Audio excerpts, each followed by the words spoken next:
Bismillahirrahmanirrahim. Assalamualaikum warahmatullahi wabarakatuh. Alhamdulillah wassalatu wassalamu ala Rasulillah wa ala alihi wa ashabihi wa mawalah, amma ba'd. Fa as'alullah ta'ala an yamunna lana bi'ilmin nafi' wal 'amali salih wa an yufaqihana fid din wa an yaftah lana futuhal 'arifin wa an yarzuqna al-ikhlasa fil aqwali wal a'mal. Allahumma amin.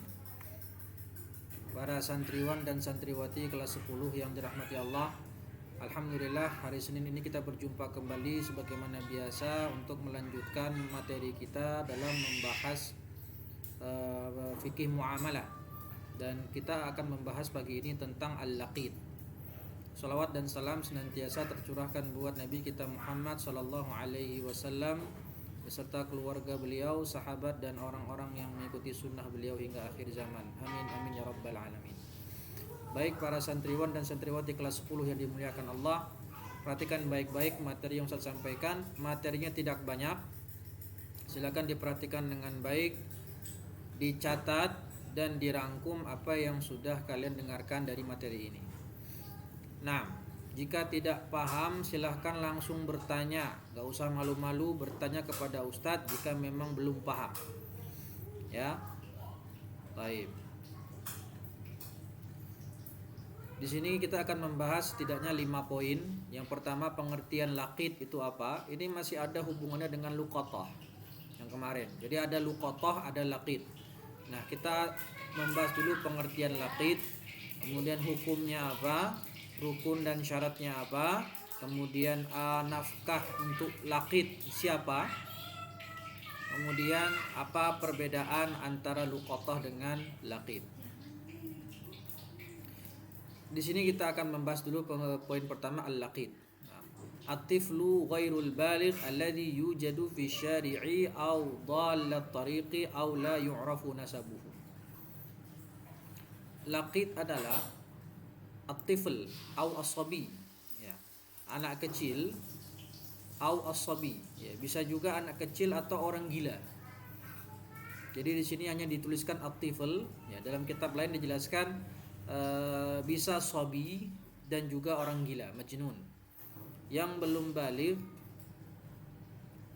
alladhi yujad fi syari', yang ditemukan di jalan atau di pinggir jalan, la yu'rafu nasabuhu, yang tidak diketahui nasabnya. Nah, dalam kitab lain dijelaskan sabiyun au majnunun la kafila lahu ma'lum. Jadi ada anak kecil atau orang gila yang ditemukan dan dia tidak diketahui siapa nasabnya. Tidak diketahui ini anak siapa. Jadi al-laqid itu bahasa sederhananya adalah anak terlantar. Ya, menemukan seorang anak yang ini siapa, anak siapa, siapa ayah, siapa ibunya, ya, dari mana asalnya nggak tahu. Intinya anak terlantar. Begitu juga dengan orang gila. Itu definisi al-laqid.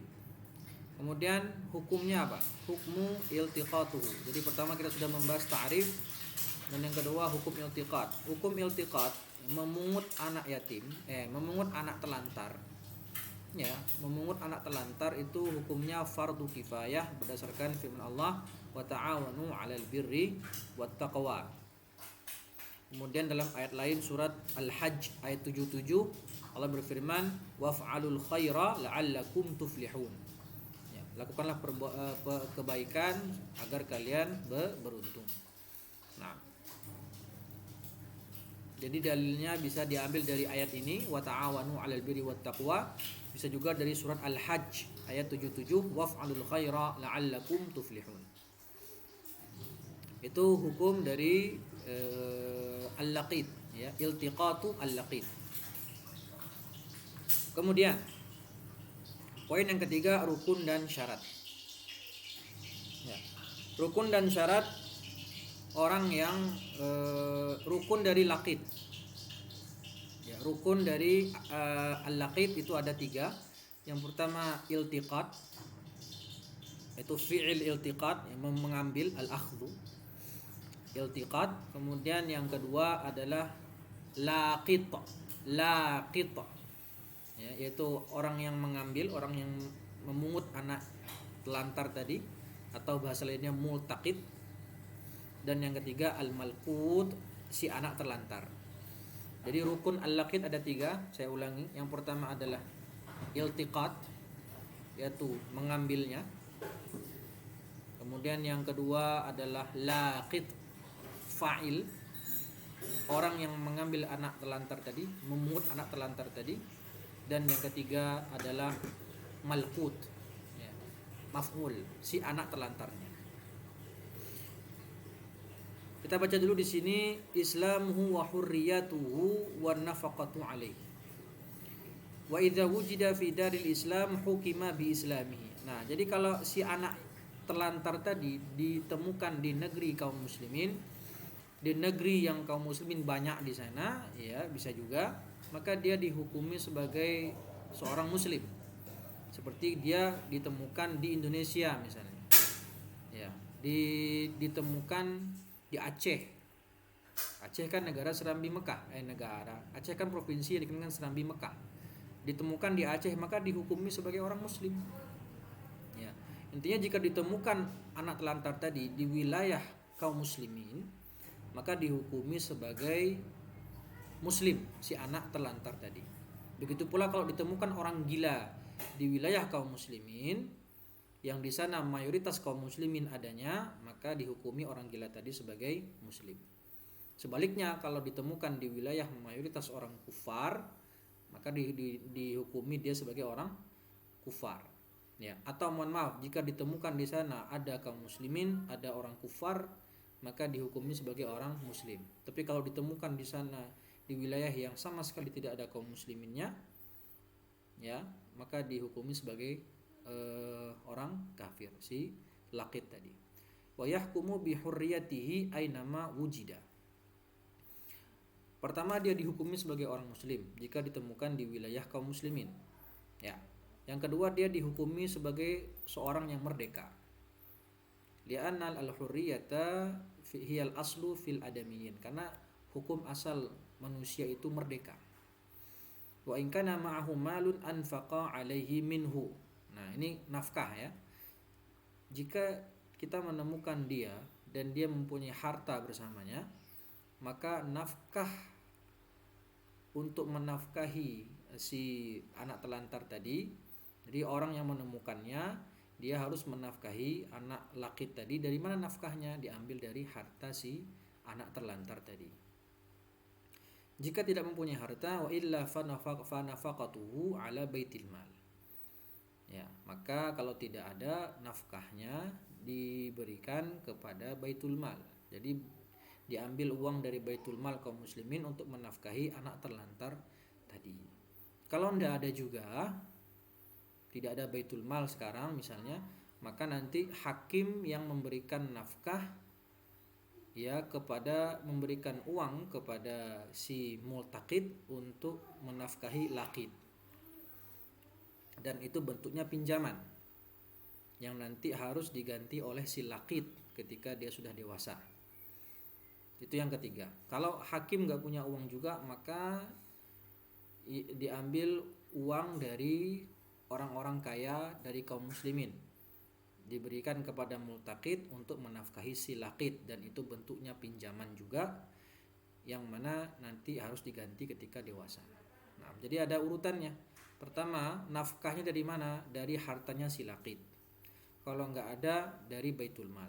Kalau nggak ada, hakim yang meminjamkan uang, ya, hakim yang menafkahi, dan itu sebagai bentuk pinjaman atas si laqid.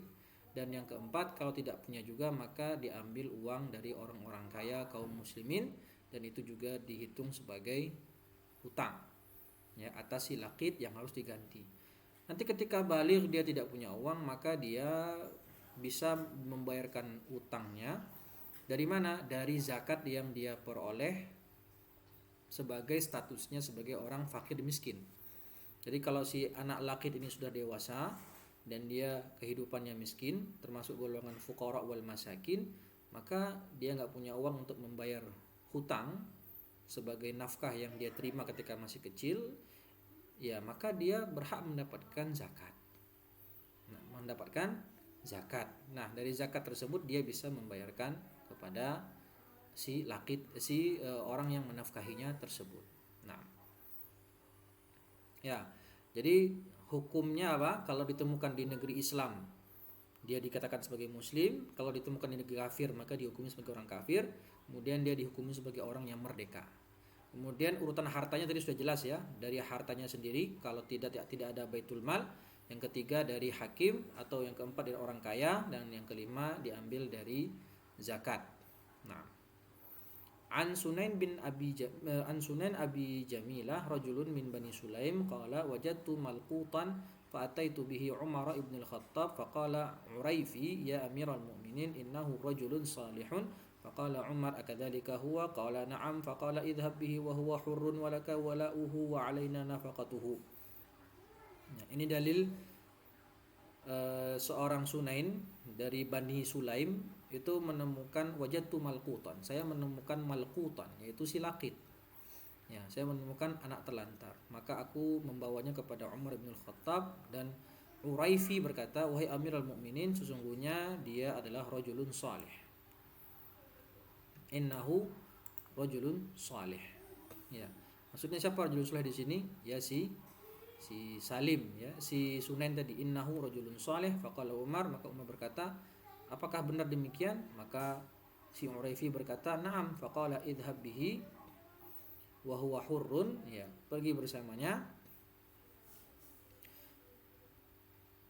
pergilah bersamanya wahai Sunain, ya, dan si anak ini itu merdeka, dan engkau mendapatkan wala, ya, mendapatkan wilayah atau mendapatkan wala terhadap anak ini, dan bagi kami nafkahnya. Nah, ini bagi kami adalah nafkahnya. Nafkah untuk si lakit ini diambil dari harta kaum muslimin atau min baiti malil muslimin. Lalu mirathul laqit. Nah, idza mata al-laqitu wa taraka mirathan wa lam yukhallif warithan kana mirathuhu li baitil mal wa kadza diyatuhu in qutila. Kalau si lakit ini meninggal dan dia meninggalkan harta warisan dan tidak meninggalkan satupun ahli waris. Nah, kemana harta warisannya diberikan? Kata Syekh Al-Badawi, diberikan kepada Baitul Mal. Ya, harta warisannya diberikan kepada negara, dimasukkan ke dalam kas negara, Baitul Mal. Begitu juga kalau si anak kecil tadi terbunuh, si lakit ini terbunuh, ya, maka yang membunuh kan harus membayar diat misalnya, ya, harus membayar diat. Nah, diatnya ini diberikan kepada Baitul Mal, kepada kas negara. Kenapa? Karena si lakit ini sudah nggak punya keluarga, ya, sudah nggak punya keluarga. Misalnya dia terbunuh tanpa sengaja, kan orang yang membunuh tanpa sengaja kan itu denda, ya, dapatnya denda. Nah, denda tadi diberikan ke siapa? Wong sudah nggak ada keluarga sama sekali, maka diberikan kepada kaum muslimin atau ke Baitul Mal kaum muslimin. Iddi'a'u nasabihi, ya, mengakui nasabnya. Waman idda'a nasabahu min dzakarin aw untha ulhiqa bihi mata kana wujuduhu minhu mumkinan. Jika ada seseorang yang mengakui kalau si lakit ini bernasab kepada dia, ini anakku misalnya. Ya, ada orang melihat si lakit, si anak telantar ini, ini anakku misalnya. Ada yang ngaku-ngaku ini sebagai anak dia, atau ini termasuk keluarga dia. Baik itu yang mendaku-daku adalah laki-laki ataupun perempuan, maka dinasabkan kepada si orang tadi. Ya, misalnya ada laki-laki mengatakan ini adalah keponakanku misalnya, ini adalah anakku, maka si anak ini dinasabkan kepada dia. Selama apa? Mata kana wujuduhu minhu mumkinan. Selama memang jika dilihat memang terbukti, ya, kalau memang memungkinkan kalau dia ini adalah anaknya si orang tadi. Fa in idda'ahu itsnan au aktsar thabata nasabuhu, ya, thabata nasabuhu liman aqama al-bayyinah ala da'wahu. Nah, tadi kan kalau yang mengaku satu orang, maka dilihat jika kemungkinannya besar kalau memang si anak ini bernasab kepada orang tersebut, maka digabungkan nasabnya, diberikan nasabnya. Tapi kalau ada dua orang yang mengaku ini anak saya, si A bilang ini anak saya, si B bilang ini anak saya, Maka saat itu dinasabkan kepada salah satu di antara mereka dengan syarat di antara mereka ada yang membawakan bukti. Jika yang membawakan bukti si A, maka si A lah yang berhak mendapatkan anak tersebut. Atau dua-duanya membawa bukti dan bukti si A lebih kuat daripada bukti si B, maka tentu si A yang berhak untuk digabungkan nasabnya kepada si laqit tersebut. Fa illam takun, nah kalau tidak punya bayinah. Nah ini. Kalau nggak punya, cuman mengaku-ngaku saja, ya suruh buktinya mana kalau dia adalah keponakanmu, kalau dia adalah anakmu misalnya. Nggak punya bukti, urida 'alal qafah, maka dibawa kepada qafah. Ya, urida 'alal qafah alladziina ya'rifuna al-ansab bisyabah. Siapa itu qafah? Qafah itu istilah sebutan orang-orang Arab kepada seseorang yang mampu melihat nasab satu orang dengan yang lain dari ciri-ciri badan, ya, dari tubuh. Jadi misalnya ada laqit, kemudian ada orang ngaku-ngaku kalau ini anak saya, maka si qafah tadi melihat wajahnya, dilihat dari ciri-ciri fisiknya, bentuk wajahnya, warna kulitnya, ya, bentuk kakinya dan seterusnya. Dilihat dari fisiknya tadi, benar nggak kalau si anak ini adalah anak dari si orang yang ngaku-ngaku tadi. Itu namanya qafah. Melihat dari ciri-ciri fisik seseorang untuk bisa digabungkan nasabnya kepada orang lain. Tsumma ulhiqa biman hakama lahul qaif. Nah, qaif ini orangnya. Qafah itu keahliannya, qaif itu orangnya. Annahu waladuhu. Kemudian jika tadi kan dua orang ya, si A dan si B, ada laqit, dan si A dan si B ini nggak punya bukti kalau si laqit ini termasuk keluarga mereka, kerabat mereka, maka dibawa kepada qafah. Kemudian si qaif ini melihat anak ini ternyata ciri-ciri fisiknya lebih mendekati kepada si B misalnya, maka kata si qaif, berarti si anak laqit ini dinasabkan kepada si B. Kenapa? Dari ciri-ciri fisiknya lebih mendekati. Nah gitu.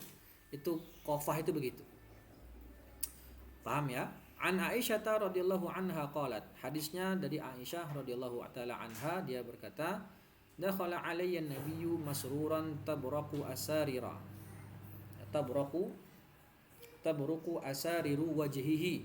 Faqala alam tara anna mujazziran al-mudliji nadran anifan ila Zaid wa Usamah wa qad ghattaya ru'usahuma wa badat aqdamahuma faqala inna hadhil aqdama ba'daha min ba'din. Jadi suatu ketika Rasulullah masuk ke kamarnya Aisyah dalam keadaan wajah yang berseri-seri, bahagia. Maka beliau berkata kepada istrinya, "Tidakkah engkau melihat?" Ya Aisyah terheran-heran, "Kenapa engkau berseri-seri begitu ya Rasulullah? Apakah kau tidak melihat bahwasanya si Mujziran al-Mudliji, ya ini mungkin seorang qaif, ya, seorang yang mempunyai keahlian qafah tadi, ya, itu melihat kepada Zaid bin Harithah dan Usamah, ya, melihat kepada Zaid dan Usamah, dan si Zaid dan Usamah ini menutupi kepalanya sampai badannya dan hanya terlihat kakinya saja. Wa badat aqdamahuma. Jadi mereka ini menutupi badan mereka seluruhnya, dua-duanya, dan hanya terlihat kaki mereka saja. Nah, kaki mereka ini dilihat oleh si qaif tadi. Dan si qaif ini berkata bahwasannya kaki-kaki mereka ini mempunyai kemiripan satu dengan yang lain. Artinya, maksudnya apa?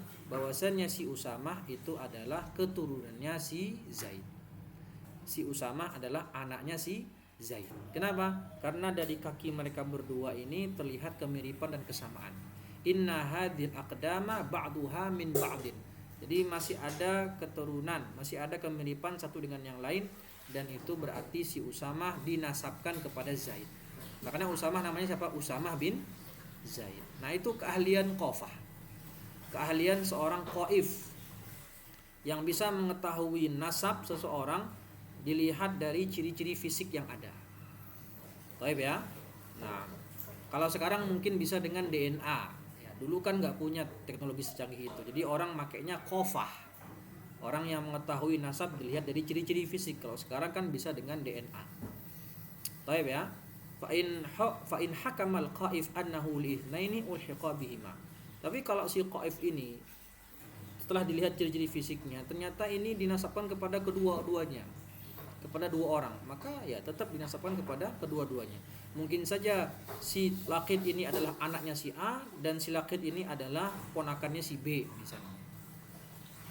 Fa'an Sulaiman bin Yasar an Umar fi imra'atin wata'aha rajulan fi tuhrin. Dari Sulaiman bin Yasar, dari Umar, ya, cerita tentang seorang wanita yang sudah dijimai oleh dua orang laki-laki dalam keadaan suci. Ya, jadi si wanita ini sudah dijimai oleh dua orang laki-laki. Faqala al-qaif, ya, qad ishtaraka fihi jami'an. Ya, si anak ini mempunyai ciri fisik yang sama dengan dua orang laki-laki ini. Faja'alahu Umar bainahuma, maka dia dinasabkan kepada kedua orang laki-laki tersebut. Nah, ya. Jadi tadi apa pengertiannya sudah? Yaitu sabiyun aw majnunun la kafila lahu ma'lum, ya, atau tadi dijelaskan di atas. Kemudian apa itu hukumnya fardu kifayah? Kemudian rukunnya tadi ada 3, ada iltiqat, ada laqit, ada malqut. Kemudian rukun syaratnya seorang laqit, ya, syaratnya belum ya. Syarat seorang laqit atau orang yang memungut. Yang pertama dia harus muslim, kemudian dia harus merdeka, harus rasyid, ya, bukan safi, rasyid. Kemudian yang keempat dia haruslah seorang yang amin, yang amanah, atau seorang yang adil, bukan orang yang fasik. Bukan orang yang fasik. Nah, itu syarat laqit, ya, syarat orang yang menemukan si laqit. Baik. Nafkah untuk laqit tadi sudah saya sebutkan ada 5 tingkatan. Kemudian yang kelima, nah yang terakhir, perbedaan antara luqathah dengan laqit. Perbedaan antara luqathah dengan laqit. Yang pertama, catat nih. Al-luqathah iltiqatuha mustahabbun fil asli wal laqitu fardu kifayah. Yang pertama dari sisi hukum. Hukum luqathah, hukum asalnya mustahab. Boleh diambil, boleh enggak. Ya, hukum asal luqathah itu mustahab. Sedangkan hukum asal laqit fardu kifayah. Yang mana kalau tidak ada satu orang pun yang memungutnya di antara kaum muslimin, maka seluruhnya berdosa. Jadi, nah, itu pertama, perbedaan dari sisi hukum. Yang satu mustahab, yang satu fardu kifayah. Yang kedua, yasihu iltiqatul fasik wal majnun was sabi fil luqathah wa la yu'taddu bi akhdhis fasik was safi wal 'abd. Di luqathah, orang yang memungut harta yang hilang tersebut, harta temuan tadi, itu boleh orang fasik, boleh orang kafir, boleh. Enggak mesti muslim. Boleh anak kecil, boleh. Bahkan juga orang gila yang memungut juga boleh. Sah disebut sah iltiqatnya dalam perkara luqathah, ya, sebagaimana yang sudah kita bahas. Cuman nanti kan diambil dari dia dan diserahkan ke hakim, kan begitu.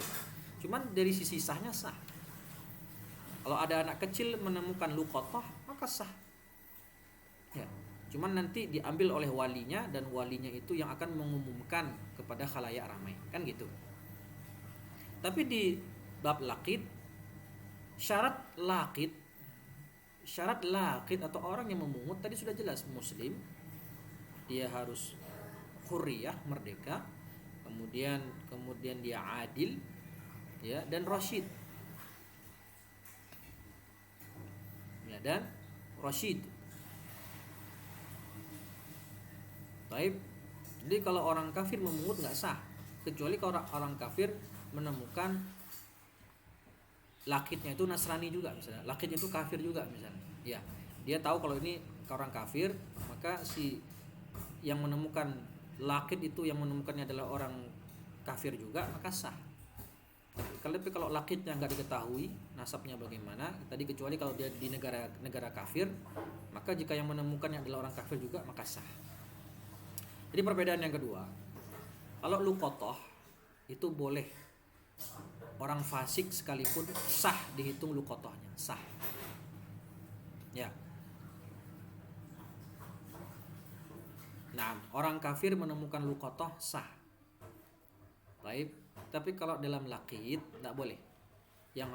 Yang sah dihitung laqitnya, yang sah dihitung iltiqatnya adalah orang yang muslim, merdeka, kemudian adalah orang yang adil, tidak fasik. Baik. Yang ketiga, Ishhadu fil luqatah mustahabun wa fil laqiti wajibun hifdhan li nasabihi wa hurriyatihi. Al-ishhad, persaksian.